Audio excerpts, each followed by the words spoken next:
All right. So today, Gregg, we're here at Defensive Arts Center here at Beaverton. My instructor, Gregg, and we're going to be talking about ARs.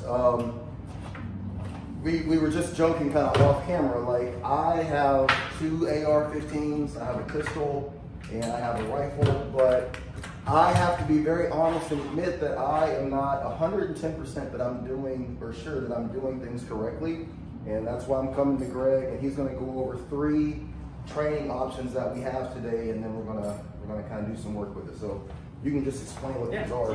You bet. Well, first of all, it's important to understand we're not normally an AR shop. We are practical handgun defense for the most part.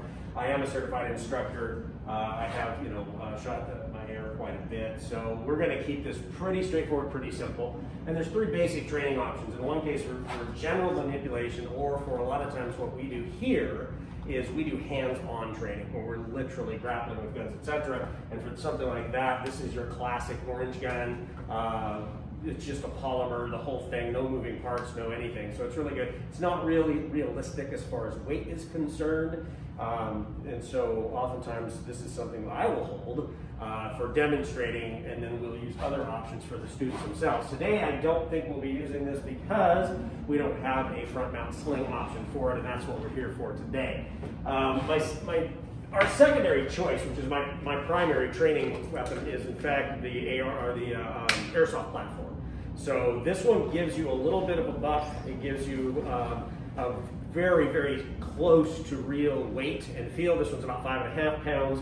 My real one is about 6 pounds. This case we have a 2-point sling on it, and that's what we're going to be working with today. However, some of the problems with the Airsoft is it doesn't do, you cannot, in this particular case because it's a CO2, you can't eject the magazine until it's actually empty, unless you want to blow CO2 gas all over the place. So your third option is to use your dry fire option, in which case you can verify empty. Would you check that? Just to make sure. Always quadruple check. There's absolutely 0 ammunition allowed in this facility. There's no weapons in this room. And here we've got the ability to swap some mags. Now, tertiary options, which we don't currently have right now, but I have them on order, is a Cert makes what's called the Cert Stick. The Cert Stick allows you to insert your standard Cert pistol, and it emulates an AR platform. They also have the Cert Bolt, and the Cert Bolt is a drop-in bolt replacement that puts a laser down it, and it gives you the automatic resetting trigger as well. So that way you don't have to, you can practice more realistically. And don't forget, there's plenty of free software out there. You can download off the web. You can point it at your target, and your camera can then monitor your target in those laser reports and show you exactly where you're shooting. So when you start getting into moving, shooting, stuff like that, it's a good way to go.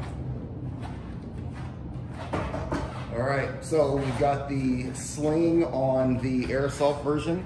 Correct. And so we're going to just approach this as if I don't know anything about the AR, and let's be honest, I know very little other than shooting my AR a couple of times. So I'm just gonna have you go over some things with me. We'll turn the camera off now, and then after we've done some instruction, we can do it for the camera. Okay, all right. For me.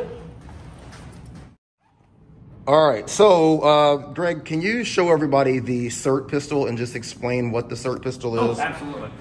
This is our primary training tool. The Cert stands for Shot Indicating Resetting Trigger. It basically has removable real weight magazines. It's got a accurate trigger, so it's going to your 90%, your 10%, your finish. It is a laser pistol. Puts a single laser dot on target. Does not rack slide. We go through that motion in the appropriate scenario. So this is our primary training tool. We also use Ultimate Training Munitions, UTMs.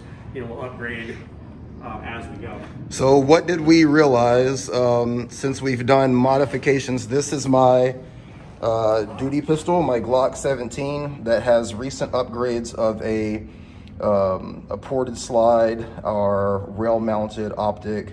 I'm sorry, slide-mounted optic rather, and the rail light. And this has created an issue because the Cert pistol, which is what I've been training with Gregg for the past 4 months or so on, right? Which is built the same way. And before I was using a level 3 Safariland holster, but when we made the changes to the Glock 17, I was forced to upgrade my holsters. So now my holster is set up for a rail light and also for a slide mounted optic, which means that now the Cert pistol, which I have come to love working and training on, now will not fit into my holster. So as we are trying to work these transition drills, we have figured out that now we're just gonna have to work with the duty weapon. So I'll turn it over to Gregg on how we can safely do this. All right. So obviously, normally in any group classes, there's zero live firearms allowed in this class, because there's many classes where we're grappling with guns. In a private class, we can be a little bit more diligent. So the first thing is that we have double checked our bodies, we've checked each other. There's absolutely no ammunition that will fit that firearm whatsoever.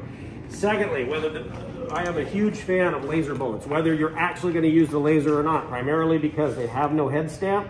They will plug the barrel, and even if I grab a live magazine and slap it into this thing, you're going to get a type 3 malfunction if you try to rack the slide. So in this particular case, this is the Laser Ammo Sure Strike laser cartridge in 9mm. This is the one I highly recommend, because this one works every time. There's a lot of cheap ones out there. I've run the gamut. I've purchased them, I've ordered them in from overseas, and they just don't fit, right? They fall out, they don't work, and the difference is $40, right? The difference between $50 and $90. I highly recommend going this route. So what I tell people is, obviously, the first thing you do is all your safety protocols, right? We do a visual check, we do a physical check, the gun is cleared. We then tape our laser round, which I've already installed, I've already set the batteries in, and we literally just drop it in thusly, straightforward, and you just shove it down in there. Go ahead and seat this one time, let that go forward nice and hard. Now that round is seated, that round will not come out.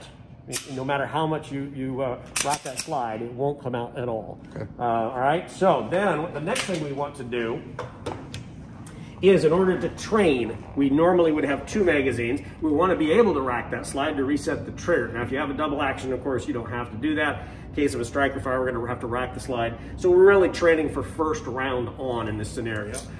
These are little things that I sell, some I 3D print. These are from another company, and it's just called a magazine stopper. Okay, what that's designed to do is emulate around in your magazine, but if you notice, what it does is it pushes everything down so that when the slide comes forward, there's nothing for it to catch. So this allows us, let me show you what the difference is with and without this. So you usually need a tool. There we go. So put that on there. So if I were to just take an empty magazine, put it in here, and go to rack my slide, send it home, rack my slide, it of course goes into slide lock. And that is a feature, that's how guns are designed, and that's based on this little piece of plastic here. When your last round comes out, pushes upward on your slide lock. So it's doing its job. So for us to train with magazines, what we need to do is hold that down. So that's what this does. Now we put that guy in there. Now we can insert. Now we can rack all day long. Okay, awesome. All right.